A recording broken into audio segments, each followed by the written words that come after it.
Bonjour et bienvenue à tous sur i24 News, c'est l'heure de votre magazine sur le web. Aujourd'hui, on vous propose une émission spéciale.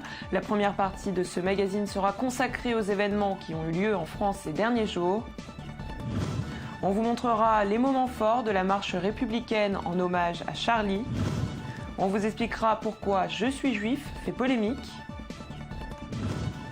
On vous montrera cette publication de Mark Zuckerberg qui a fait du bruit sur les réseaux sociaux et on terminera avec des images de Simpson qui rendent hommage à Charlie. Ils avaient commencé à converger dès la matinée vers la place de la République. À Paris, dimanche 11 janvier 2015, des centaines de milliers de Parisiens, de provinciaux, de touristes et d'étrangers se sont réunis dans la capitale pour une marche républicaine historique, une marche qui restera gravée dans toutes les mémoires, une marche en hommage aux victimes de Charlie Hebdo, de Montrouge et du supermarché cachère de la Porte de Vincennes. Sur le web, les vidéos de cette marche tournent en boucle, regardez.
Vous avez pu le voir, des centaines de milliers de personnes et l'internaute Maxime Dago a filmé ce rassemblement depuis son domicile parisien. On y voit de plus en plus de personnes marcher pour la liberté d'expression et pour soutenir les familles des victimes. Je suis Charlie, je suis flic, je suis juif, je suis la République. Des images en time-lapse qui nous montrent à quel point hier Paris était soudé.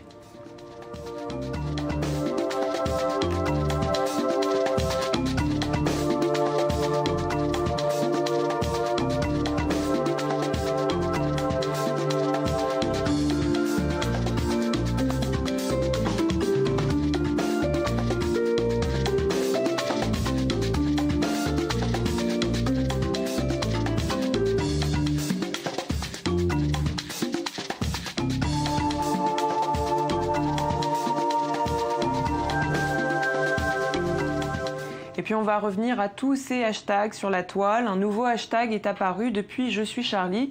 Je suis juif en soutien à la communauté juive, aux familles des victimes et pour montrer que Charlie, flic ou juif en France, nous sommes avant tout français. Sur les réseaux sociaux, la guerre s'intensifie. Le hashtag Je suis Kouachi est de plus en plus présent face à Je suis juif. Cette cyberbataille fait aujourd'hui le tour du monde. Le nombre de Je suis Kouachi se multiplie chaque jour avec des messages de soutien aux terroristes, mais aussi de nombreuses vidéos qui honorent les attaques djihadistes. Les terroristes ils sont appelés des héros. De nombreuses personnes, dont le groupe Anonymous, signalent ces comptes qui prônent la haine, mais Twitter n'a pas encore mis les moyens nécessaires en œuvre pour les faire disparaître. Je vous propose tout de suite de découvrir quelques-unes de ces publications.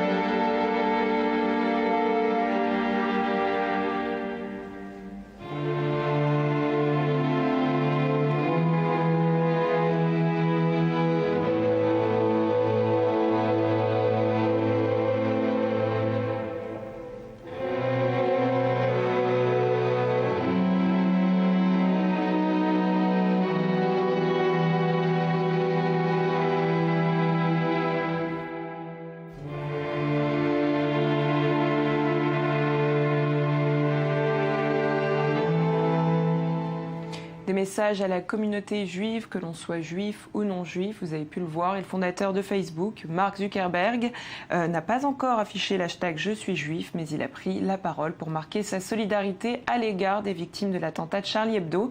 Dans un post qu'il a publié vendredi matin sur sa page Facebook, il a adressé ses pensées aux victimes, à leurs familles, au peuple de France et à tous ceux qui, à travers le monde, choisissent de partager leurs opinions et leurs idées, même quand cela demande du courage.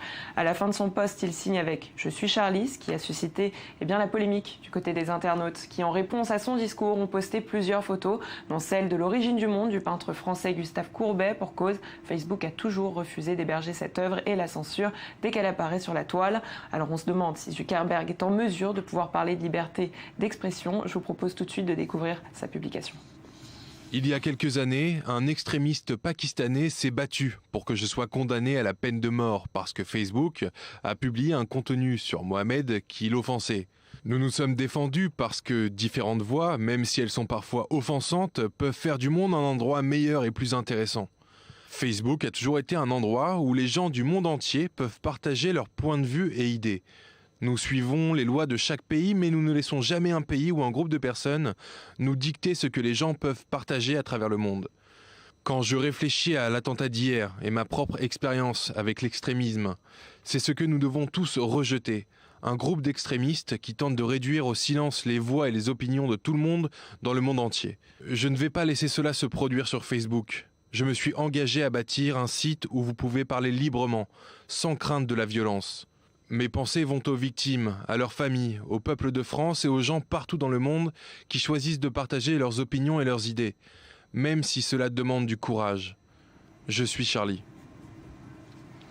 Et toujours sur Internet, celui dont on parle certainement le plus en ce moment, c'est Lassana Bathily, ce jeune malien musulman employé de l'hypercachère de la porte de Vincennes, qui a sauvé la vie de plusieurs otages en les cachant dans une chambre froide. Sur cette page Facebook, les internautes demandent la Légion d'honneur pour cet homme que l'on appelle le héros. On y découvre des vidéos de la marche républicaine, des manifestations et de ses interviews pour différentes chaînes de télévision. Sur Twitter, les commentaires le remercient pour son courage, ils le félicitent et on demande même une médaille pour Lassana. De son côté, le Premier ministre israélien Benjamin Netanyahou s'est exprimé hier dans un discours officiel où il s'est adressé aux Français, aux Juifs de France et tout particulièrement à Lassana. On l'écoute.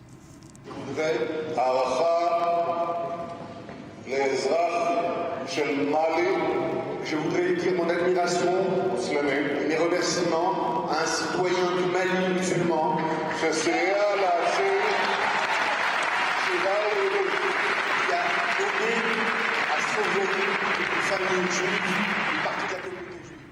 Et on ferme cette page d'actualité avec les Simpsons qui eux aussi ont affiché leur soutien aux victimes des attentats survenus en France et à Charlie Hebdo. Stephanie Gillis, scénariste américaine qui travaille sur la série, a été la première à publier l'image sur Twitter. Elle a ajouté que Maggie parlait pour nous tous, une image retrouvée dans le générique de la série qui a été diffusée dimanche dernier. Regardez.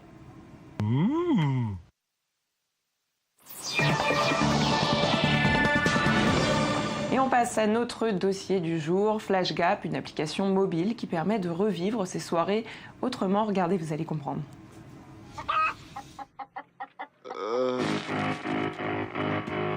Qu'est-ce qui s'est passé cette nuit?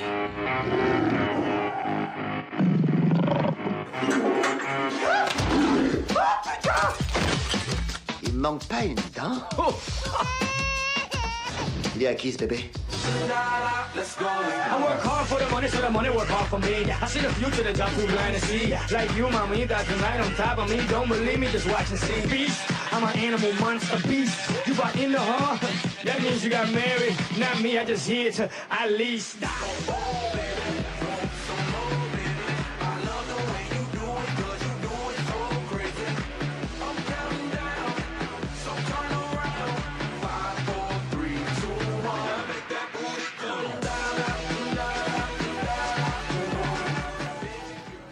Et avec nous pour en parler, Arnaud Ruot. Bonjour, vous êtes le fondateur de cette application. Alors comment fonctionne FlashGap ?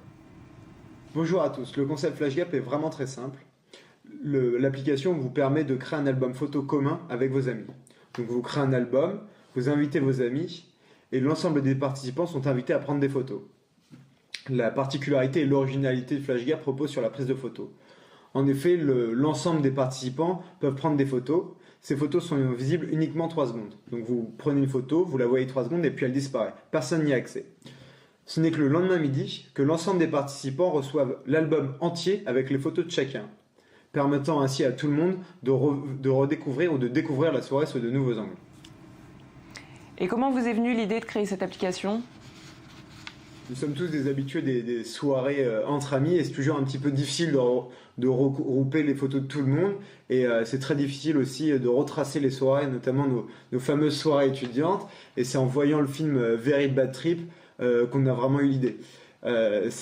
Pendant tout le film, on essaye de découvrir un petit peu la soirée qu'ils ont vécue et c'est vraiment qu'à la fin qu'on voit les photos des 4 protagonistes et c'est vraiment la scène la plus drôle.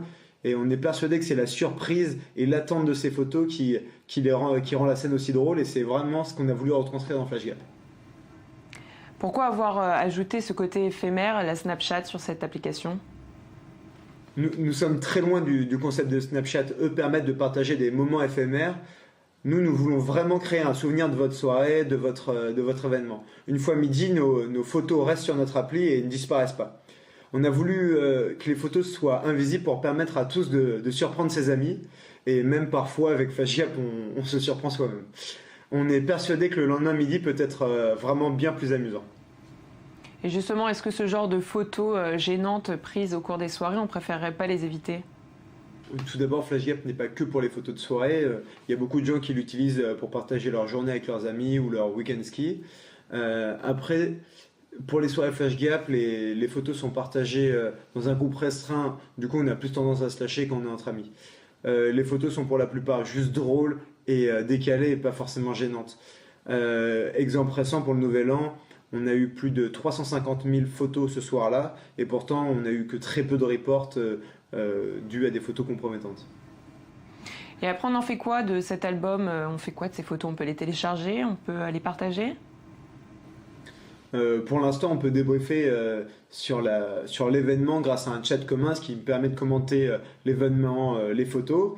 Et la version 2 de Flash Gap, qui permettra de télécharger les photos, est en cours de développement et sera disponible sur le store d'ici peu, courant janvier. Merci. Est-ce que vous pouvez nous parler de vos projets pour 2015 ? Pour 2015, on veut avant tout agrandir l'équipe.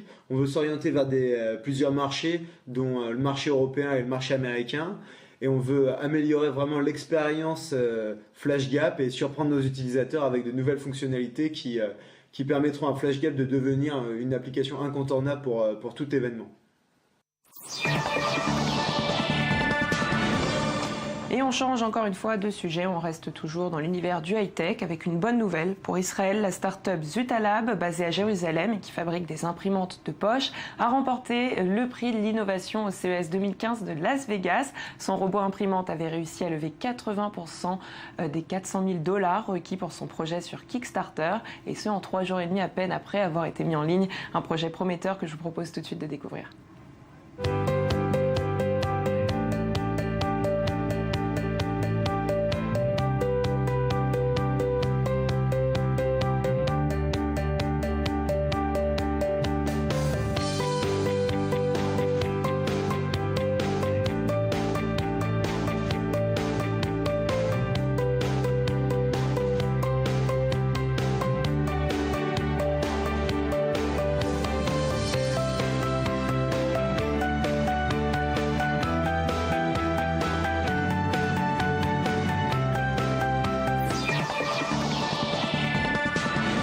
Et oui, on passe à ces vidéos qui font le buzz sur la toile. Et puis aujourd'hui, j'ai décidé de vous embarquer en Italie, où des enfants ont participé à une drôle d'expérience.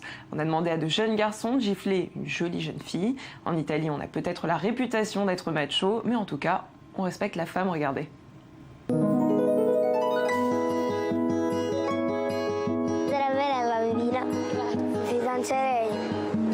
E ora falle una carezza.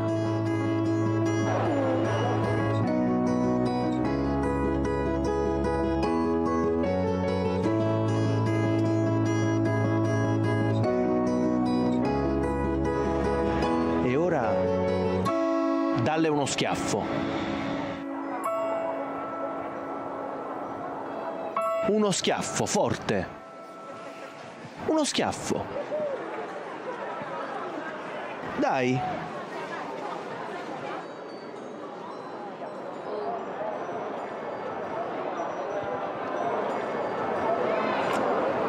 No.